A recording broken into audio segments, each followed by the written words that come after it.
Breaking news చూస్తున్నాం. చేయరాని తప్పు చేశా, అంతకంతా అనుభవిస్తున్నా అంటూ సెల్ఫీ వీడియో విడుదల చేశారు పరకామణి కేసులో నెంబర్ 1 నిందితుడు రవికుమార్. శ్రీవారి హుండీ సొమ్ము ఒక్కసారి దొంగిలించినట్లు ఒప్పుకున్నారు. ఇక అందుకు ఏ శిక్ష వేసినా శిరసా వహిస్తానన్నారు. ఇక కొందరు తనను బెదిరిస్తూ బ్లాక్మెయిల్ చేస్తున్నారని చెప్పడం తీవ్ర కలకలం రేపుతోంది. పెద్దజీయర్ స్వామి మఠంలో కొంతకాలంగా గుమాస్తాగా పనిచేస్తున్నాను. అలాగే కేబుల్ బిజినెస్ ఉంది, రియల్ ఎస్టేట్ వ్యాపారం కూడా చేసుకుంటూ ఉన్నాను.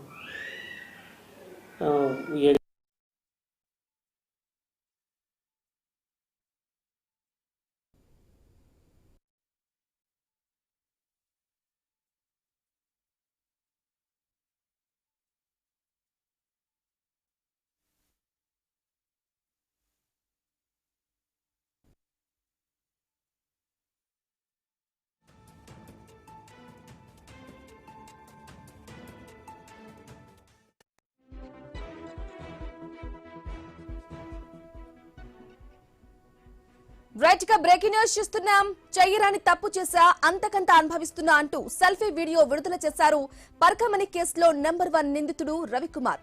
శ్రీవారి హుండీ సొమ్ము ఒక్కసారి దొంగిలించినట్లు ఒప్పుకున్నారు. అందుకు ఏ శిక్ష వేసినా శిరసా వహిస్తానని అన్నారు. కొందరు తనను బెదిరిస్తూ బ్లాక్మెయిల్ చేస్తున్నారని చెప్పడం తీవ్ర కలకలం రేపుతోంది.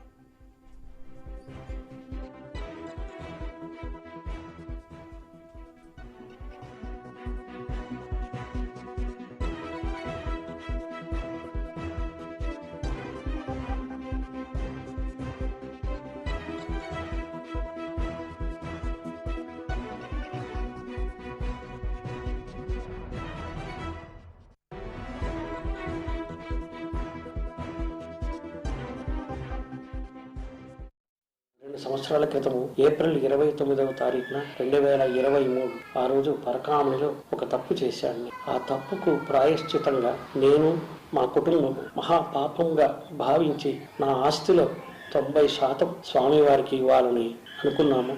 అలాగే స్వామివారి పేరు రాసి ఇచ్చాం. కొందరు ఒత్తిళ్లతో నేను చేశానని, కొందరికేవో నేను డబ్బులు ఇచ్చానని, ఆస్తి రూపంగా ఇచ్చానని ఏవేవో మాట్లాడుతున్నారు. అదే కాకుండా నా ఆస్తి నేను స్వామి వారికి ఇవ్వటానికి ఎవరికో ఎందుకు ఇస్తాను చెప్పండి. నన్ను కొంతమంది బ్లాక్మెయిల్ కూడా చేశారండి. ఆ బ్లాక్మెయిల్ చేయటము, బ్లాక్మెయిల్ చేశారు. వారి మీద కూడా కొంతమంది మీద కేసులు కూడా పెట్టడం జరిగిందండి. 2 సంవత్సరాల రైట్ గా తిరుమల పరకామణి కేసులో బిగ్ ట్విస్ట్ అయితే చోటు చేసుకుంది. సెల్ఫీ వీడియో రికార్డ్ చేశారు నిందితుడు. ఇదే విషయానికి సంబంధించి లేటెస్ట్ అప్డేట్స్ అందించడానికి మా ప్రతినిధి గోపీనాథ్ ఫోన్ ఇన్ ద్వారా అందిస్తారు. గోపీనాథ్, బ్రాహ్మణి అంటే శ్రీవారి హుండీకి సంబంధించి లెక్కింపులో, పరకామణి హుండీ లెక్కింపులో చేతివాటం ప్రదర్శించి అంటే పెద్ద ఎత్తున విదేశీ కరెన్సీతో పాటు విదేశీ నాణ్యాలు, స్వదేశీ డబ్బును కూడా పెద్ద ఎత్తున అంటే లూటీ చేసినటువంటి ఏదైతే A1 నిందితుడుగా ఎవరైతే ఉన్నారో రవికుమార్ కి సంబంధించి కాసేపటి క్రితం ఒక వీడియోని అతనే విడుదల చేయడం జరిగింది. అయితే ఇంత ఘోరం అంటే ఇంత తప్పిదం చేసిన దానికి చాలా రకాలుగా ప్రతిష్టాప పడుతున్నాను. అదేవిధంగానే తమ కుటుంబ సభ్యులు, పిల్లలు అందరూ కూడా తీవ్ర మనోవేదనలో ఉన్నాము. చేయరాని తప్పు చేశాను, దీనికి ఏ శిక్షకైనా తాను సిద్ధమే. అయితే గతంలో అప్పుడు జరిగిన సందర్భంలో ఒకసారి మాత్రమే నేను హుండీ లెక్కింపుల సందర్భంగా నేను ఈ రకంగా కొన్ని కరెన్సీని బయటికి తీసుకురావడం జరిగింది. అంతే తప్ప కేవలం నేను వ్యక్తిగతంగా అంటే కొన్ని వ్యాపారాలు చేసుకుంటూ ఉంటాను. అదేవిధంగానే కేబుల్ నెట్వర్క్స్, ఇట్లా రియల్ ఎస్టేట్ ఈ రంగంలో పెద్ద ఎత్తున పెట్టుబడులు పెట్టి అంటే పెద్ద మొత్తంలో ఆస్తులు సంపాదించాను. అంతే తప్ప దాన్ని వక్రీకరించే విధంగా కూడా హుండీ లెక్కింపు ద్వారానే పెద్ద ఎత్తున డబ్బులు కొట్టేశారంటూ కూడా కొన్ని అంటే పెద్ద ఎత్తున ఆరోపణలు చేయడం కరెక్ట్ కాదంటూ కూడా తీవ్రంగా అతను ఆవేదన వ్యక్తం చేస్తూ కూడా ఒక వీడియో విడుదల చేయడం జరిగింది. ఏదైనప్పటికీ కూడా ఈ కేసుకు సంబంధించి అంటే చేయరాని ఒక చిన్న తప్పే అయినా కూడా ఒకసారి చేసినా కూడా అది క్షమించరాని తప్పు. అది భగవంతుని సన్నిధిలో ఆయన అనుగ్రహంతో తమ కుటుంబ సభ్యులు ఎంతో రకాలుగా అంటే సంతోషంగాను, అలాంటి సందర్భంలో ఆయన సన్నిధిలోనే నేను ఇలాంటి ఘోరమైన తప్పు చేశాను కాబట్టి దీనికి ప్రాయశ్చిత్తంగానే అంటే ఉన్నటువంటి ఆస్తులన్నింటినీ కూడా స్వామివారికి రాసిచ్చాను. అంతే తప్ప సంతోషంగా తమ కుటుంబ సభ్యులు ఈ రకంగా ఆస్తులు రాసించినప్పటికి కూడా కేవలం కొంతమంది బురద జల్లడానికి తమ కుటుంబ సభ్యులను టార్గెట్ చేసుకుని బ్లాక్ మెయిలింగ్ చేస్తూ కూడా తమని ఈ రకంగా ఇబ్బందులు గురి చేస్తున్నారు. ఏదైనప్పటికీ కూడా న్యాయస్థానంలో న్యాయమే గెలుస్తుందంటూ కూడా ఒక వీడియోను విడుదల చేయడం జరిగింది. అది ఇప్పుడు పెద్ద ఎత్తున సంచలనంగా మారింది. అంటే ఇప్పటి వరకు కూడా ఈ కేసుకు సంబంధించి రవికుమార్ కేవలం సిఐడి అధికారులు, సిట్ అధికారుల ముందు హాజరయ్యారు అంతే తప్ప ఎక్కడ కూడా మీడియాకి ఈ రకంగా విడుదల అంటే ఆడియోను మాట్లాడడం కానీ వీడియోను విడుదల చేయడం కానీ చేయలేదు.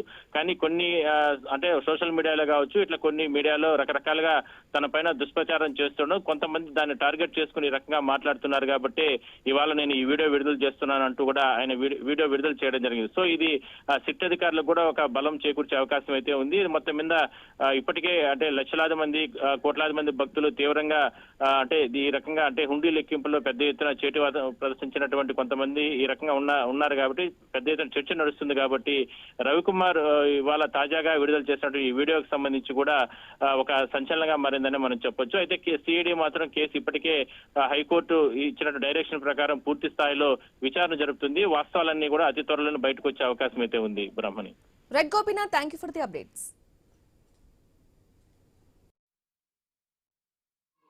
నేను నా పేరు రవికుమార్ అండి. నేను పెద్దజీయర్ స్వామి మఠంలో కొంతకాలంగా గుమాస్తాగా పనిచేస్తున్నాను.